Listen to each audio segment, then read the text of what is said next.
We definitely in agreement with you, Dr. Kaur, that every arm of the government, every department should be aware of their treaty obligations, their duty to women. The state government has to be aware of what their duty and obligation is to women. State obligation, a concept, not just a concept, but a strategy that we have learned from ERA Asia Pacific and especially from Shati. Here is Shati Darib, the original CEDAW woman. We always call her CEDAW woman, and hopefully to share her thoughts. This report has been written on assessing the status of women's human rights in this country to see if it is in line with the standards set under the United Nations Convention on the Elimination of All Forms of Discrimination Against Women, what we are referring to as CEDAW. This is a treaty, as you have heard already this morning, that places legal obligations on the state to eliminate all forms of discrimination against women and to ensure the practical realization of the principle of equality in the lives of women and girls in this country.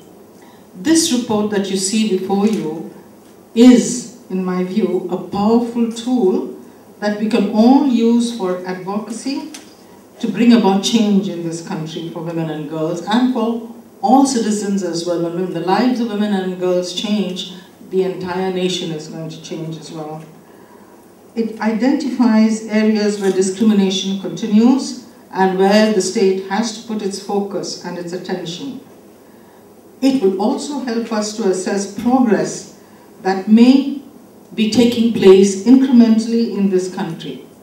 And more importantly, it will help us to assess where resistance to women's right to equality persist, as those will be the areas that show no change over time. Over the years, this report will be a rolling document as we continue to document the successes and failures of our advocacy. In this sense, this is the second document of its kind. It's already rolling because we had a first document.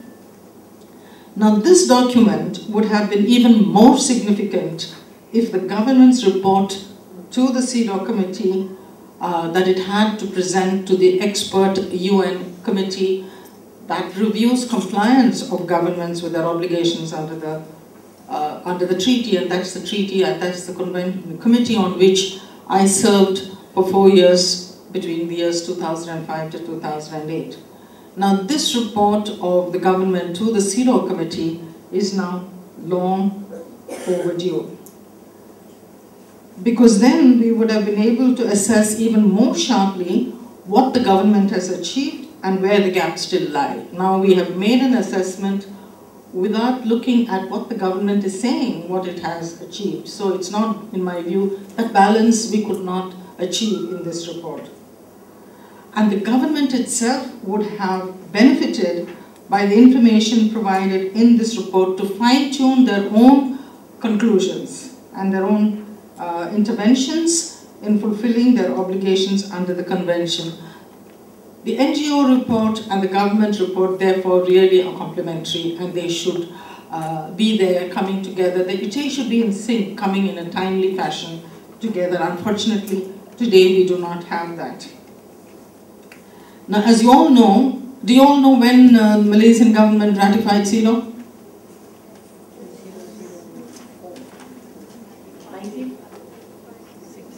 1995.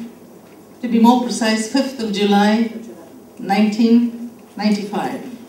It was done, in my view, and this is an opinion I have, remember what is also significant about 1995? World Conference on Women, Beijing World Conference on Women, which was held in September, in the middle of September. And in July, the Malaysian government ratified this convention, as did many other governments. Because they didn't want to go into the 4th World Conference and engage in the negotiations, they're not having ratified CEDAW. In Asia, Southeast Asian countries all ratified before us except Singapore. We are very close to Singapore in these matters.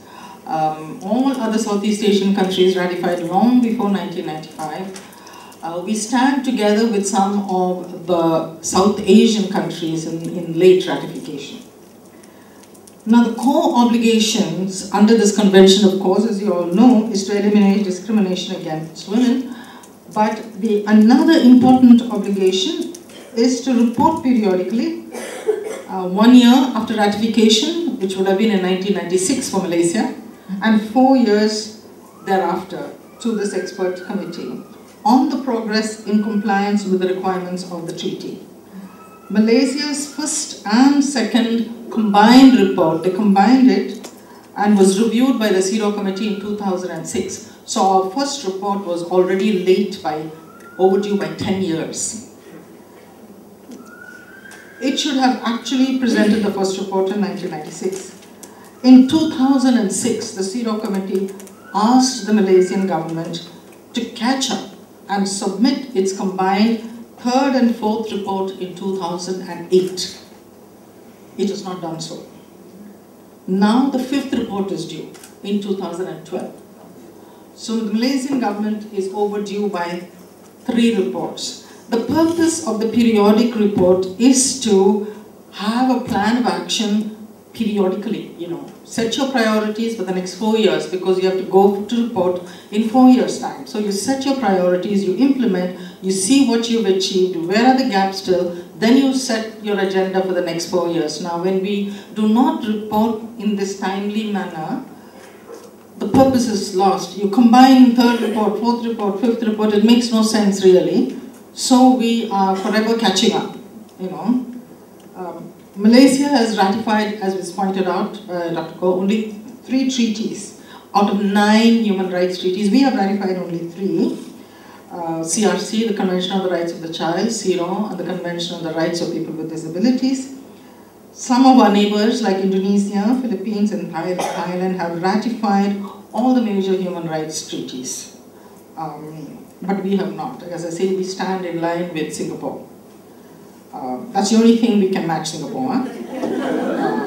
Globally, 80% of member states in the whole world, of 190 odd countries, globally 80% of countries have ratified at least 4. And we have only ratified now, and the third was only very recent actually. Reporting by almost all countries of the world under all treaties for that matter has always been overdue. Governments are reluctant to take on the reporting obligation. But over the past few years, there's been a trend emerging, and that is under CEDAW.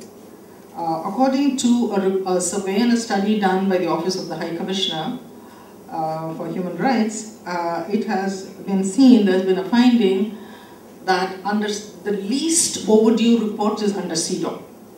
All the other treaties have still got large percentage of overdue reports, but under CEDAW, governments have been taking their obligations to report more seriously. For example, there's 21% overdue reports under CEDAW as compared to 64% overdue under the Convention on the Rights of Migrant Workers and Their Families, 50% overdue under the Covenant on Civil and Political Rights, 48% under the Convention on the Rights of the under the International Covenant on Economic, Social and Cultural Rights. The closest is again the Convention on the Rights of the Child, which is 33%, but CEDAW is 21%. So almost 80% of governments are catching up with their reporting obligations. So many reports have now come into CEDAW that they have already set the schedule of reviewing, which is 3 times a year, up to July 2014. The schedule is already up because governments have been sending their reports. So Malaysia, even if you send in your report now, you will not report until 2015. So you're going to be terribly behind time.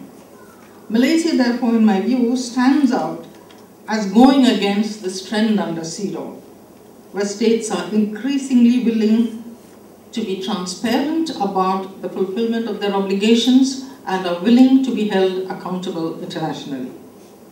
we are, in my view, in the bottom 21% of overdue reports. The reporting process has to be taken seriously by governments, as it is the only mechanism by which to assess achievements and identify gaps and to set priorities. It's not merely a procedural obligation, it has a very substantive aim. The committee engages with the government in a constructive dialogue and helps the government assess its strengths and identify urgent areas of need. NGOs, through their alternative or shadow report, contribute to this process of assessment.